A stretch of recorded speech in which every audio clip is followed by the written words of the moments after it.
Hey there folks, and today I'm going to be showing you how a fillet works in Fusion 360. So fillet is your little tool up here. The basic hotkey is F. And there's radius types, there's chord lengths, variables, but we're just going to leave it at constant. There's corner types, there's rolling ball and setback, and tangent chain, but we're just going to leave it as, what it automatically goes with. So we're going to select our edge.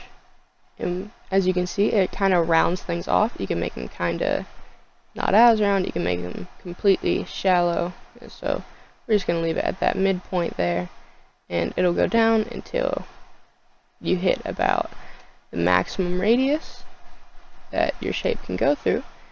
And it seems about the maximum is 2 inches for this shape. And then we'll just hit OK. And that's how Fusion works in Fusion 360. Now, you can take it and make a sphere. So, we're just going to take it and pull it up to about there. Now, you can also go the opposite direction and make this completely pointy. But we're going to leave it about there. And there you go. That's one way to make a sphere with the fillet tool in Fusion 360. So, as you can see, if we just select this shape, select the shape, hit move, and move it up, and then we rotate it. That's not what I meant to do. Move it down a little bit, and then rotate it over.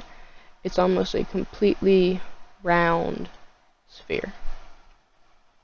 Now, a more easy way to make a sphere, honestly, is, because I rarely ever use this fillet tool to make a sphere, I use it whenever I'm doing some other things. I'll show you one of those models in a second, but a way easier way to create a sphere.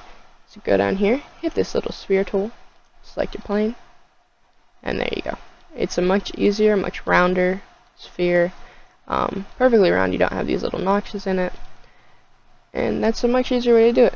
Now I'm going to show you a project that I have used though with this fillet tool to round things out. So in this physics board game that I had to make, I made this die where I used the fillet tool to extrude down in these little holes and round all these little shapes out.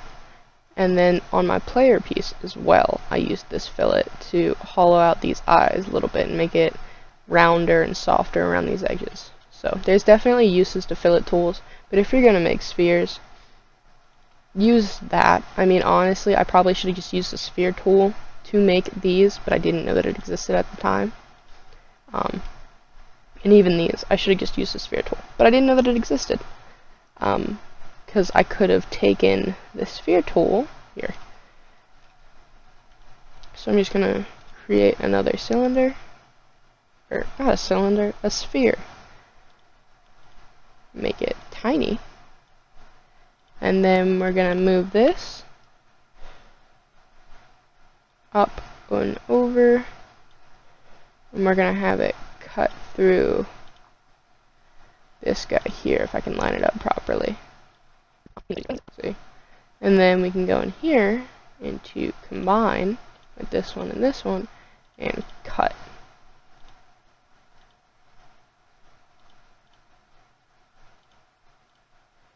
So this is my target body, so I'm going to select it. This is my tool body, so I'm going to select it.